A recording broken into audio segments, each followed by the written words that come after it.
Bună, dragii mei, bine ați venit la previziunile voastre pentru energia lunii decembrie. Acestea se aplică pentru toți cei care au soarele, ascendentul și luna în Capricorn. Să vedem despre ce este vorba pentru voi dedicat. Încep întâi cu partea de tranzite astrologice, urmând ca ulterior să verificăm energia cărților oracol și de tarot. Pe 1 decembrie, Mercur, planeta intelectului, a comunicării, intră în casa voastră întâi, în semnul Capricorn. Mercur este planeta gândirii, a intelectului și a comunicării, dar și a comerțului, a drumurilor pe distanțe scurte. Capricornul, voi sunteți un semn foarte organizat, foarte procedural corect. Arhetipul Capricorn vorbește despre administrator, despre toate lucrurile care trebuie controlate, despre o abordare matură și înțeleaptă, iar casa întâi vorbește despre personalitate, despre aspectul fizic, despre imaginea pe care o au ceilalți despre noi. Este acel costum pe care îl îmbrăcăm în lumea largă și percepția pe care o au ceilalți despre noi. Mercur în Capricorn spune: nu sunt vorbăreț, dar când spun ceva, spun și are însemnătate. Este o comunicare scurtă, clară și la obiect. Este un mod de a gândi mai organizat, mai structurat și care implică planuri pe termen lung și foarte lung. Ne gândim acum la toate detaliile care vizează baza de la care pornim. Mercur în Capricorn vine cu seriozitate. Va intra și în retrogradare tot aici, dar să le luăm în ordine cronologică. În această lună veți avea un aer sobru, un aer de încredere în ochii celorlalți și s-ar putea ca ceilalți să vă caute pentru sfaturi utile și pentru sfaturi înțelepte. Să nu fiți surprinși. Sau poate unii să vă spună că sunteți prea serioși și ne apropiem totuși de sezonul sărbătorilor de iarnă. Mai departe, planeta iubirii și a banilor, a stimei de sine, zeița frumuseții, planeta Venus intră în semnul Scorpionului în casa voastră a 11-a pe data de 4 decembrie. Venus în Scorpion este acea energie profundă, este acea simțire intuitivă dincolo de planul concret. Casa 11-a este cea la care ne raportăm când ne gândim la viitorul nostru, la visurile noastre, la idealurile noastre, la planurile pe care le avem în minte. Are legătură cu grupurile de prieteni, cu grupurile sociale din care facem parte, cu rețelele de oameni din care facem parte. Iar Scorpionul este semnul morții și al renașterii, al regenerării. Venus în Scorpion vorbește despre iubire profundă, exclude absolut tot ceea ce este superficial, mai ales în ceea ce privește viitorul. Aici Venus în Scorpion vă va aduce o dorință profundă să eliminați tot ceea ce este superficial din viața voastră, să nu mai pierdeți timpul, deloc și sub nicio formă. Poate aduce sau poate vorbi despre cineva din viața voastră acum despre care vă întrebați dacă este pentru viitorul vostru o persoană potrivită sau nu, dacă aveți același sens și aceeași direcție. Altora dintre voi va aduce o putere magnetică și o voință de fier să vă faceți planuri de viitor concrete, pentru că Mercur în Capricorn înseamnă cu seriozitate, cu maturitate. Este o energie posesivă și ușor geloasă, dar este și acea linie fină în care intuiția noastră este la maximum. Nu există loc pentru păcăleală și pentru confuzie cu Venus în Scorpion și lucrurile cumva vor deveni mai clare. Vă era înainte cunoscut, acum devine vizibil. Veți ști ce aveți de făcut cu profunzime și maturitate în această lună, mai ales pentru viitorul vostru. Pe 12 decembrie avem parte de luna nouă din Săgetător. Săgetătorul este un semn de foc. Este cel care reprezintă înțelepciunea și care oferă imaginea de ansamblu. Are legătură cu legea, are legătură cu studiile înalte, cu studiile aprofundate, cu călătoriile pe distanțe lungi, dar și cu credința noastră, cu religia, cu spiritualitatea. O lună nouă spune noi intenții, noi angajamente, noi direcții.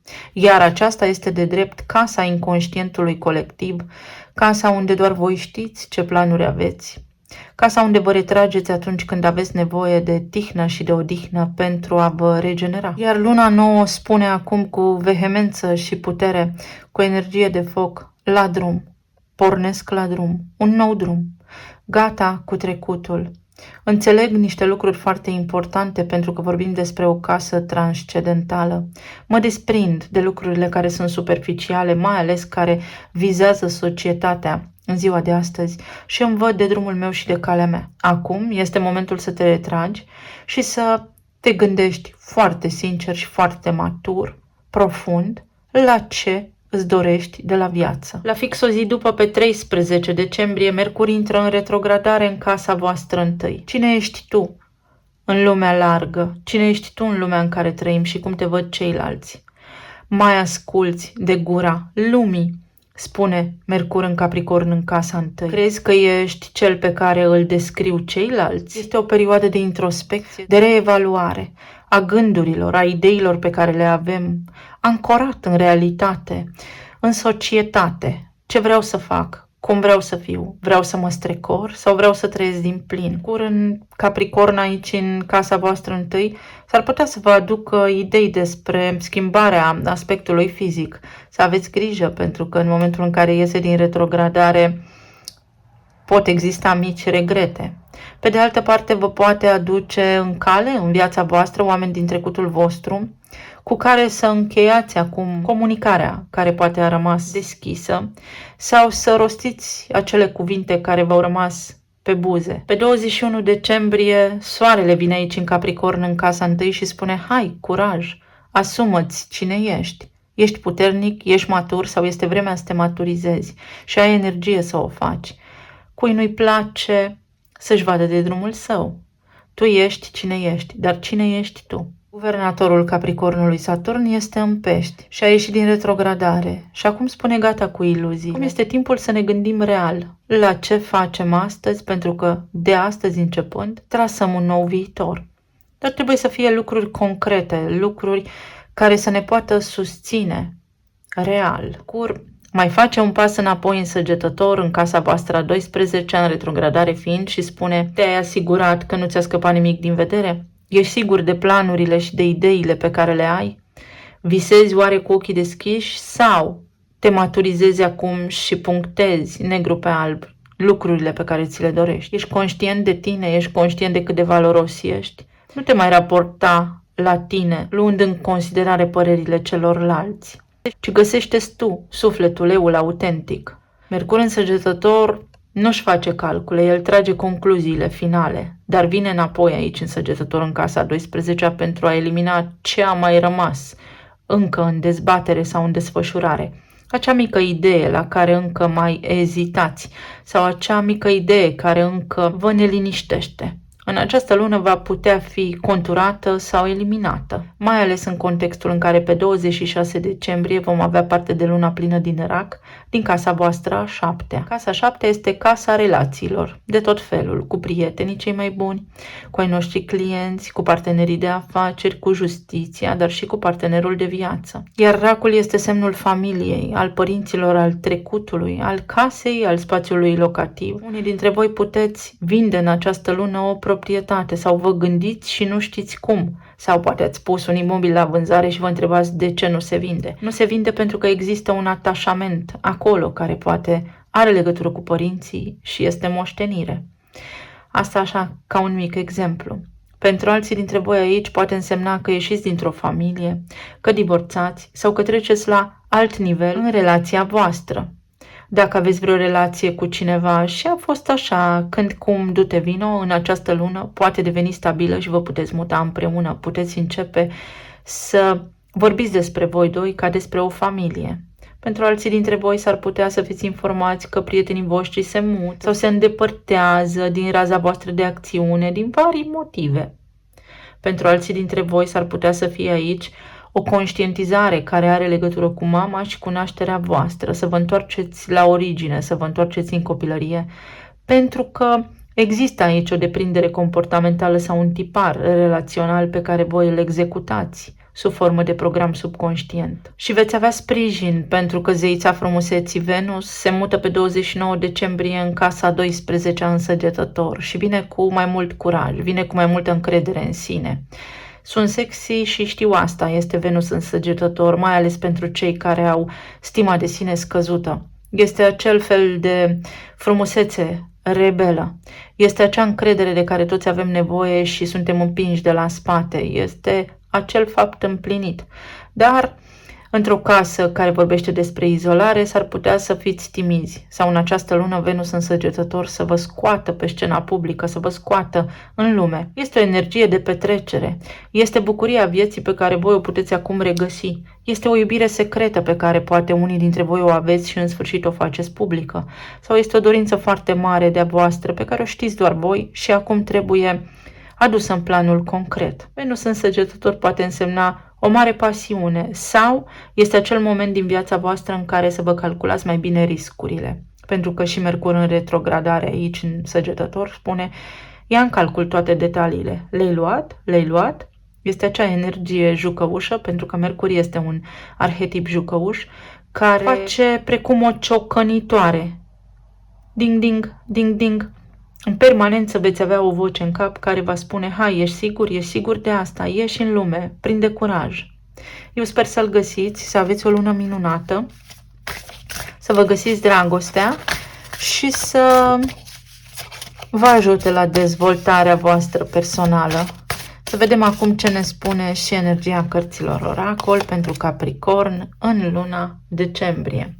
Casa a treia vorbește despre studii, despre drumurile pe distanțe scurte, despre comunitatea mea, familia mea extinsă, neamul meu, vecinii și ce fac eu pe lângă casă. În acest context pentru voi poate să existe o pasiune, să citiți ceva, să doriți să începeți niște cursuri noi și acesta să fie un moment prielnic pentru asta, să începeți să faceți niște drumuri pe distanțe scurte, dar care vă ajută pe voi în dezvoltarea voastră personală. Pentru alții dintre voi este vorba despre copilărie, ceva ce s-a petrecut acolo, acum iese în lumină, deveniți conștienți și treceți peste.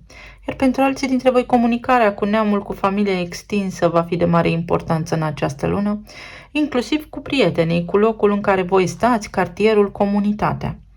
Iar pentru alții dintre voi, acea doză de maturitate de care aveți nevoie va fi clar în atenția voastră în această lună, o nevoie de a vă maturiza, o nevoie de a nu mai pleca urechea la lucruri mici și mărunte.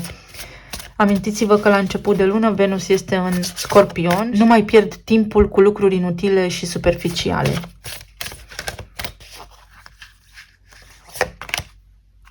Chiron este eternul rănit, care în acest moment se regăsește pentru toată lumea în tranzit în Berbec. Iar aici vorbim despre identitatea noastră, cine sunt eu în raport cu mine, cine sunt eu în raport cu ceilalți, pentru că pe harta momentului Chiron aflându-se în Berbec, aici avem și nodul nord, o schimbare de destin, se poate schimba ceva ce are legătură cu voi, cu iubirea voastră, cu niște dorințe pe care le aveți, pentru care nu aveați curaj, pentru care nu îndrăzneați înainte să acționați. Este vorba despre viitorul vostru care se conturează acum, dar în urma unor decizii foarte înțelepte și foarte mature.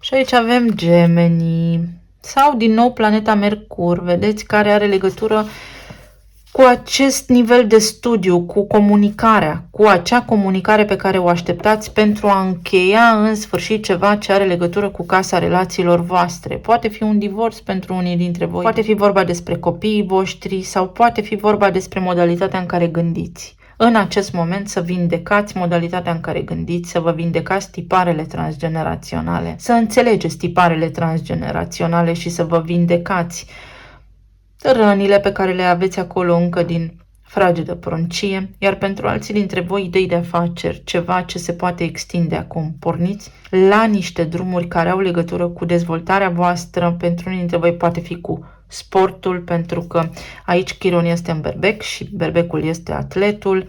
Pentru alții dintre voi cu identitatea, cine sunt eu?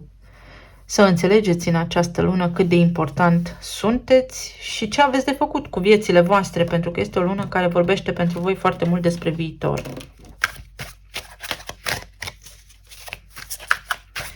Mai departe,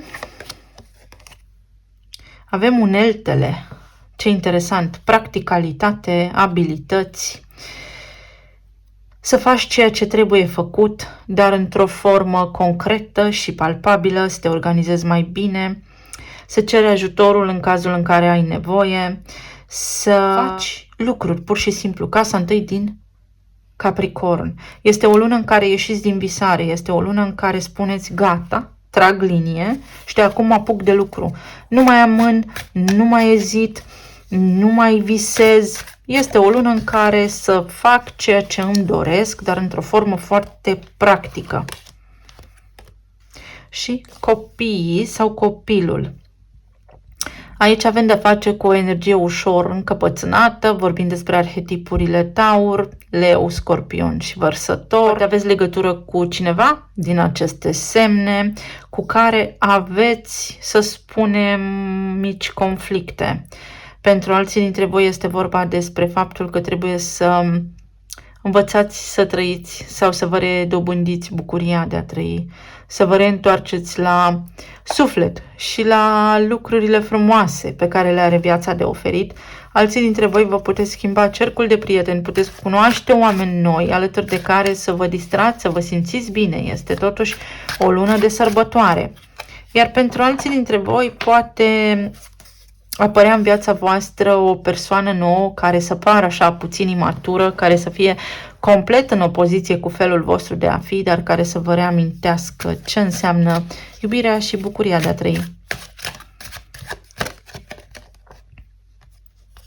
Avem mașina decapotabilă, casa 7 și Gemeni. Este o emisiune la noi în România, copiii spun lucruri trăsnite. Vedeți, este vorba despre distracție, este vorba despre faptul că avem în viață alegeri de făcut și că această lună va fi fix despre liberul vostru arbitru, despre capacitatea voastră de a vă adapta unui nou mediu pe care îl puteți accesa acum, despre schimbare care trebuie să apară în viața voastră sau despre schimbarea de care aveți nevoie pentru a vă elibera de dubii, pentru a descărca energia negativă, poate trauma emoțională, pentru a face lucruri noi.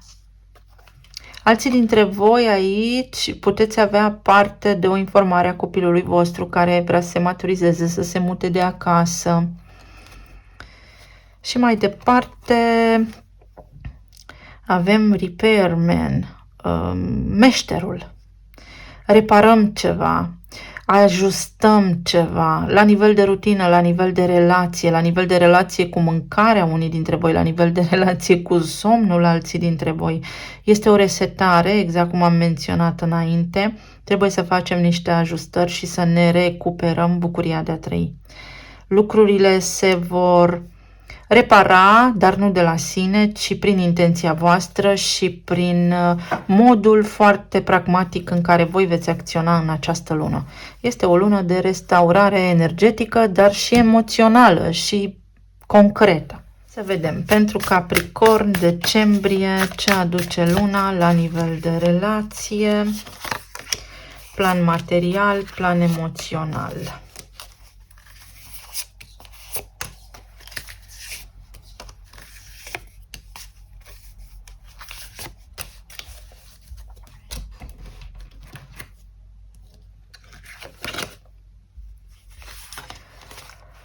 La nivel de relație avem 8 de pâte, 4 de cupe și 3 de cupe. Foarte interesant. La nivel de relație, pentru cei care sunteți singuri, aveți nevoie să ieșiți din casă, să începeți să trăiți. Doar că acea energie a planetei Mercur din casa voastră întâi s-ar putea să vă aduc așa o doză de seriozitate în plus în această lună și voi să refuzați. Să spuneți nu, trebuie să acționez matur, să îmi văd de viața mea. În schimb, energia aici vă spune, lăsați deoparte tristețea, grijile și toate îndatoririle pe care le aveți și ieșiți în lume și bucurați-vă de viață. Faceți o călătorie, pentru că puteți întâlni pe cineva.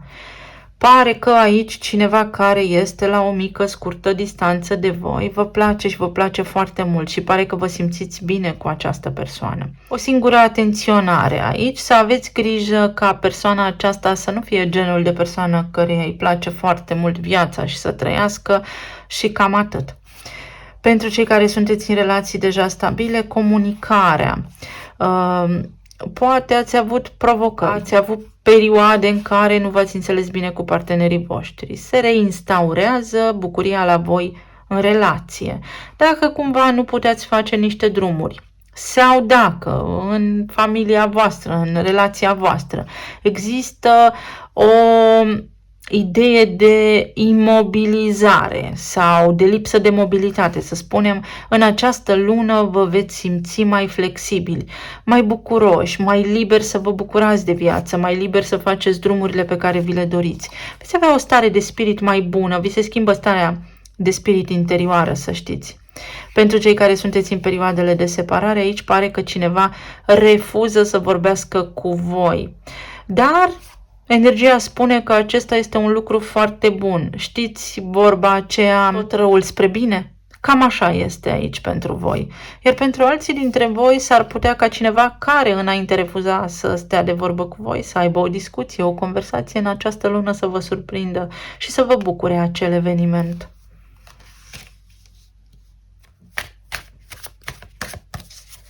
Uite, la luna nouă din Săgetător aici, vă tot gândiți la lucrurile care nu vă ies, care nu vă merg bine. Situația se va schimba atâta vreme cât voi veți avea mai mult curaj și veți ieși din acea zonă de timiditate.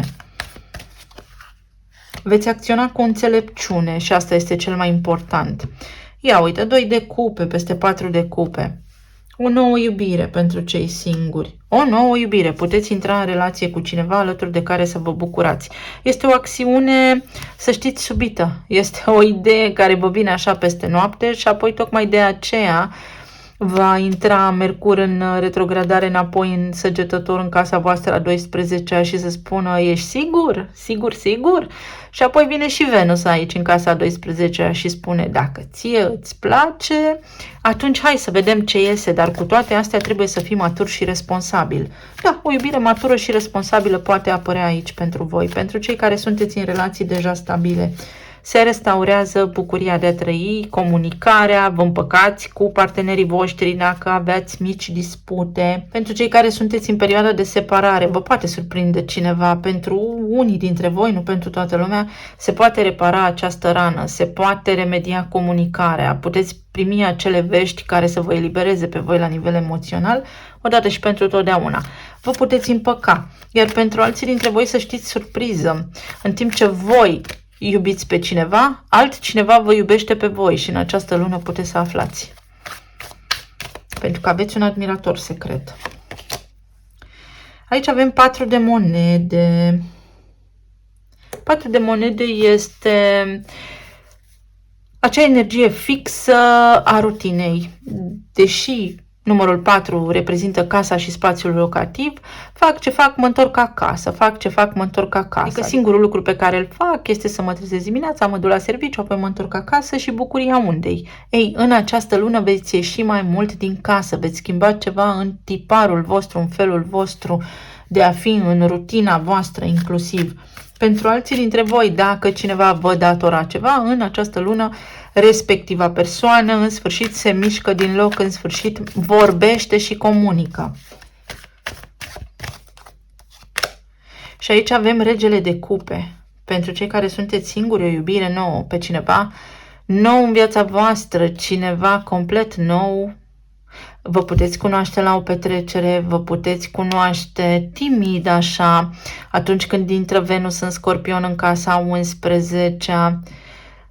Este o energie foarte profundă aici pentru voi, o nouă dragoste. Cei care sunteți în relații stabile, veți vedea că în această lună lucrurile se stabilizează și la voi în casă veți primi mai mult ajutor din partea partenerilor, dar este cineva aici care vă iubește foarte mult. Pe de altă parte, puteți descoperi că partenerul vostru este foarte, foarte gelos în această lună și posesiv și că nu prea vrea să fiți mereu pe drumuri.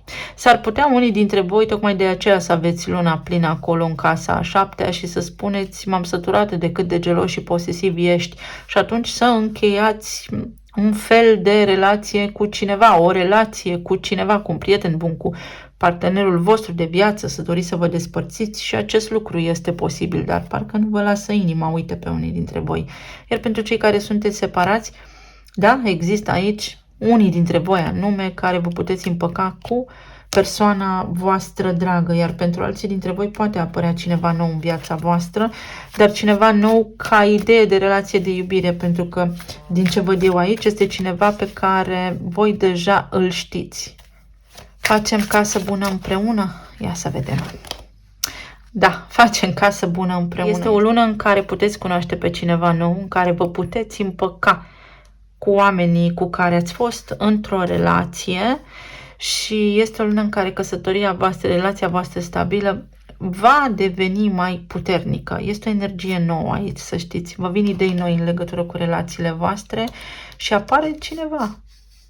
Veți fi surprinși unii dintre voi de această intensitate a iubirii, pentru că nu vă așteptați, este ceva nou în relațiile voastre aici.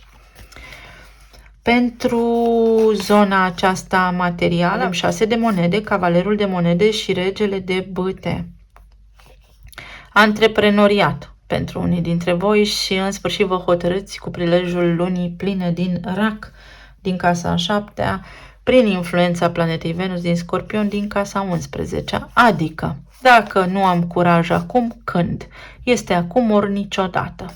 Pentru alții dintre voi veți fi mulțumiți de o promovare sau veți fi mulțumiți de niște bani care ajung la voi. Veți primi o sumă de bani, poate nu este foarte mare, dar este atât cât trebuie, este exact ce trebuie în această perioadă. Alții dintre voi veți prinde curaj să vorbiți despre o nouă ofertă de serviciu sau despre o negocierea unui contract. Iar pentru alții dintre voi, un act adițional, o ajustare la salariul pe care deja îl aveți, este posibilă pentru voi aici. Altora dintre voi s-ar putea să li se schimbe șeful sau șefa și acest lucru să vă bucure. Este o energie a schimbării aici, dar care vă este benefică. În această lună, pe planul material, pentru voi este o energie de genul ce în mână nu-i minciună. Uite, magicianul. Puterea de a o lua de la început sau puterea de a face niște schimbări. Pentru unii dintre voi poate fi o nouă entitate juridică aici. Ceva nou. Moartea, transformarea. Ceva la nivel de serviciu se transformă, dar este înspre binele vostru, iar pentru alții dintre voi aveți puterea să reparați ceva. Fie vorbind despre reparația, uite, unui autovehicul, fie vorbind despre a repara, a renova casa copilăriei mele pe care o primesc acum ca moștenire. Alții dintre voi vă apucați, vă faceți planuri să renovați, să construiți ceva, uite, îndrăgostiți în altul preot, vă puteți muta cu cineva.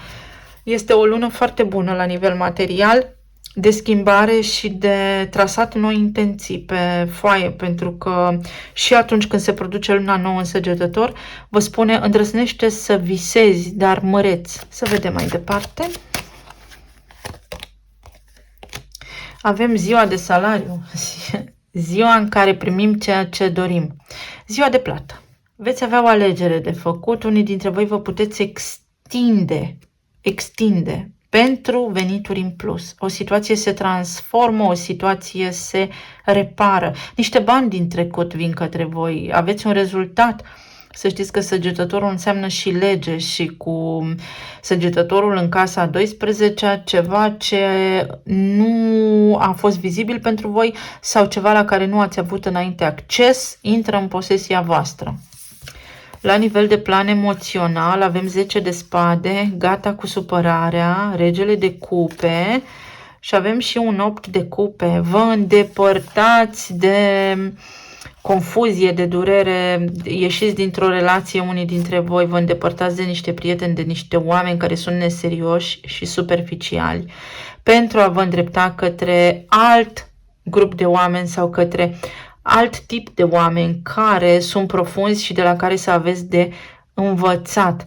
Alții dintre voi porniți într-o aventură, într-o călătorie, în ceva nou, într-un proiect care vă bucură sufletul și care aduce profunzime și pentru viitorul vostru acest lucru face bine, pentru că se schimbă ceva, se transformă în această lună. Cumva viața, să știți, starea de spirit, modul în care gândiți, vă schimbați o părere.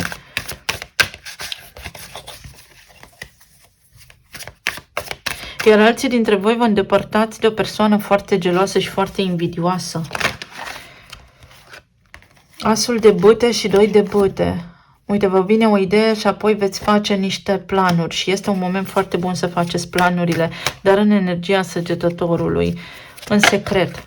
Niște planuri în secret sau descoperiți, poate unii dintre voi, că cineva a complotat împotriva voastră și acest lucru vă displace și vă îndepărtați. 10 de cupe. Veți face niște planuri pe care vă recomand să le faceți și să le știți doar voi, care vă duc către culminare, către fericire, către desăvârșire și între timp am strănutat. Deci energia susține acest lucru. O lună foarte bună. Puteți intra în relație cu cineva sau ceva la nivel de iubire se schimbă aici pentru voi, vă bucură. Regina de cupe, iubire. Este regele și regina de cupe. O uniune, o potrivire perfectă cu cineva sau vi se confirmă un lucru, o bănuială, o suspiciune în această lună și vă eliberați de ceva foarte toxic. Mai luăm o carte. Avem luna. Luna nouă și luna plină vor fi foarte importante pentru voi și uite aici când se petrece luna nouă în Săgetător, în casa voastră a 12-a, pe 12 este momentul să spuneți stop. De acum înainte visez măreț, am încredere în viitorul meu, îmi schimb felul de a fi, credința sau îmi dau seama dacă cineva îmi vrea binele sau nu. Talismanele.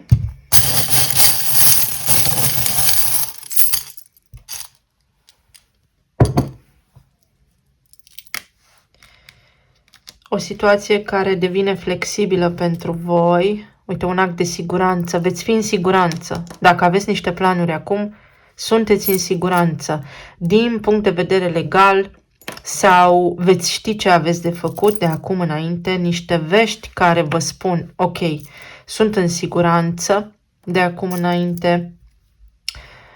Trebuie să vă luați voi măsuri de precauție, unii dintre voi, alții dintre voi veți ieși, veți cina romantic, veți primi niște vești de la persoana iubită sau care vă bucură foarte mult sufletul în legătură cu copiii voștri s-ar putea să vă invite de sărbători sau ceva ce are legătură cu copilăria, trezirea din visare și maturizarea, spun aceste talismane. Ochelarii de soare, o vacanță, unii dintre voi, stay classy, eleganță, o petrecere la care veți fi ravisantă. Venus în această lună, v-am spus, spune, sunt sexy și știu asta, bună, încerc, cineva va încerca să se apropie de voi. Sau vă face o promisiune, ești fabulos, ești frumos, ești frumoasă. În această lună cineva vă va vedea foarte atrăgători. Avem atât de multă chimie, da? Poate apărea în viața voastră cineva și să fie așa genul acela de pasiune secretă care vă lovește direct în plexul solar, o bucurie, vedeți, vești care vă bucură, acțiuni care vă bucură, complimente, declarații de dragoste, bucurie, bucurie și iar bucurie.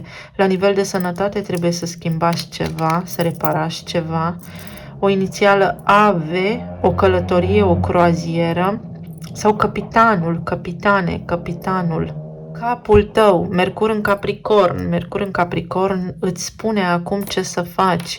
Această lună va fi intuitivă pentru voi, mai ales în ceea ce privește viitorul vostru și stabilitatea voastră, să cântăriți de 2 ori înainte să luați o decizie. Este timpul să te bucuri, pentru că, uite, aici au fost fel și fel de provocări care acum se înlătură. Trebuie un pic de degajare, de relaxare în această lună pentru voi și o veți face. Închideți niște cicluri în acestea karmice, veți lăsa deoparte tristețea. Uite, o relocare sau cineva vă pune lumea la picioare, văd un acoperiș așa înalt, nu știu ce legătură are și cum rezonați, vă veți simți mai bine și la nivel de corp fizic, ADN-ul, uite, se schimbă ceva. Fiți atenți că voi aveți ceva pe linie transgenerațională aici cu părinții sau cu moștenirea sau ați moștenit un fel de a fi de la unul dintre părinți și vă puteți da seama despre ce vorbesc.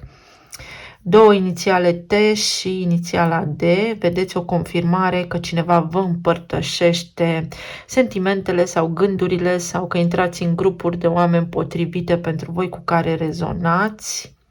Punct. Veți pune punct și de la capăt. Doar că de data aceasta veți găsi calea, pentru că înainte era un drum înfundat. Se deblochează un drum, se eliberează pentru voi calea. Intrați pe o nouă direcție. Ceva nou începe pentru voi acum. Eu vă mulțumesc tuturor, să aveți o lună minunată, plină de realizări, să fiți sănătoși și iubiți și să ne reauzim cu bine și data viitoare. Pa, pa!